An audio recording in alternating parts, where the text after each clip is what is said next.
The word struck me like a sudden blow to the stomach, stealing my breath. "You're going to be a father again," Sarah murmured, her voice soft and quivering with a joy I hadn't heard in years. Her hazel eyes shimmered beneath the muted glow of the kitchen chandelier. But my smile froze, sharp and wrong. "Funny," I managed, my voice a hollow rasp. "I haven't touched you in months." The air thickened around us, the low hum of the refrigerator suddenly deafening. Her face remained untouched, serene, as if she hadn't heard me at all. Yet I saw it, a flicker in her eyes, a shadow crossing the calm surface of her gaze. We stood on opposite sides of the oak table, strewn with takeout containers from dinner. Soy sauce stained the napkins like spilled blood. My pulse drummed with doubt. She glowed, radiant and flushed, her hands resting lightly on her stomach as if guarding a secret, one I wasn't part of. I wanted to laugh, to shake it off as some cruel joke, but the weight pressing on my chest refused. "Sarah," I said, sharper this time, "what's going on?" She tilted her head, her auburn hair catching the light. "What do you mean, David?" "I'm pregnant. We're pregnant." The word we twisted like a knife. I sank into the chair, the wood groaning under my weight. My mind raced, replaying months of distance, her late nights at the office, the sudden solo trips to clear her head, the way her phone always stayed face down, buzzing with unexplained messages. I had chalked it up to stress, to the demands of her promotion. We'd been married 10 years, endured far worse. Losing our first child, my layoff, her mother's illness. But this was a fault line, cracking everything we'd built. "Sarah," I whispered again, voice low. We haven't." The words died, hanging between us like a live wire sparking. She laughed, brittle, uneasy, and empty. "David, don't be ridiculous. You're tired. You're imagining things." She stepped closer, hand reaching for me, but I flinched and her fingers froze midair. The kitchen smelled faintly of garlic and regret. The clock above the sink ticked like a countdown. I wanted to believe her. God, I wanted to rewind an hour, to the simple laughter over Lily's latest dinosaur obsession. But her words, "you're misremembering," poured gasoline on the fire inside me. I wasn't misremembering. I remembered every night. Every morning she'd slipped away before dawn. "Tell me the truth," I said, voice cracking like ice underfoot. Her smile faltered just a fraction, and there it was again, that shadow, dark and bruised beneath the surface of calm. She turned away, busying herself with stacking plates with unnerving precision. "There's nothing to tell," she said, back to me. "I'm pregnant, David. Be happy, please." Her plea was genuine, but it wasn't for me. It was for the fragile life she clutched like spun glass. I stood, chair scraping the floor, crossing toward her.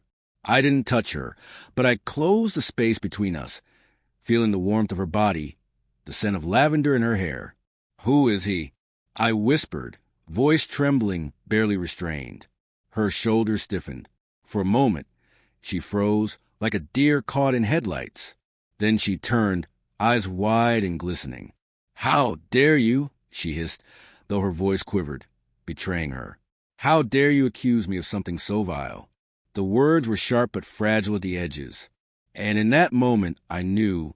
The following days were a slow unraveling. Each interaction carried unspoken questions. I watched her like a detective, loathing myself for it. The way she lingered over her phone, hesitating before dismissing notifications. The way she avoided my gaze at breakfast, stirring her coffee with distracted, too long ritual. I found myself digging. Her car's GPS history, emails left open. Each clue was tiny, deniable. A vague text from Mark, a receipt for a coffee she'd never mentioned. I told myself I was paranoid, that love meant trust, but trust had become a house of cards, and hers was collapsing. Lily became my lifeline. Her laughter, a fragile thread of normalcy. At 6, she was all curiosity and wonder, unaware of the storm building around us. One night, tucking her in with her stuffed triceratops pressed to her chest, she asked, "Why is Mommy sad?" My heart lurched. I brushed her curls back, forcing a smile. "Mommy's just tired, sweetheart." I lied, bitterly. Lily's question cut deeper than I expected. Sarah wasn't guilty, defensive, or angry, just sad. It made no sense, and that scared me more than anything. The truth came on Thursday, rain hammering the windows as if it wanted inside. Sarah was late again, her excuse about a client flimsy and threadbare. I waited in the living room, muted TV casting shadows that danced like ghosts.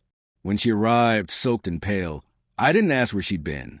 I handed her the phone bill I'd found, buried in her desk, showing repeated calls to the same number over weeks. "Who's Mark?" I asked, voice steady despite the quake inside me. She froze, coat dripping onto the hardwood. For a heartbeat, I thought she'd lie again.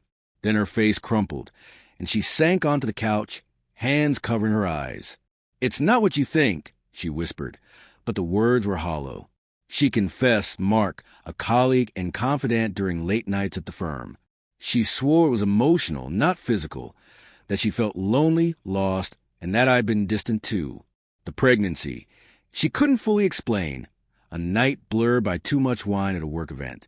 Her tears were real, but they didn't reach me. I was drowning in betrayal, grief, and anger, numb to everything else. "Why didn't you tell me you were unhappy?" I asked, barely above the rain's patter. "Because I didn't want to lose you," she said, eyes desperate. The irony burned. She'd lost me anyway. Not to Mark, but to the lies she let fester, to the child that wasn't mine. The final twist came after days of silence, when she showed me the ultrasound. The dates didn't add up, not with Mark, not anyone. She'd been pregnant longer than she admitted, from a time when we were still us, before the distance took root.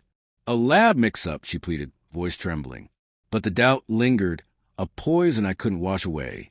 I looked at the woman I'd loved for a decade and saw a stranger, infidelity or cruel fate. It no longer mattered. The trust was gone, and with it, the life we had built.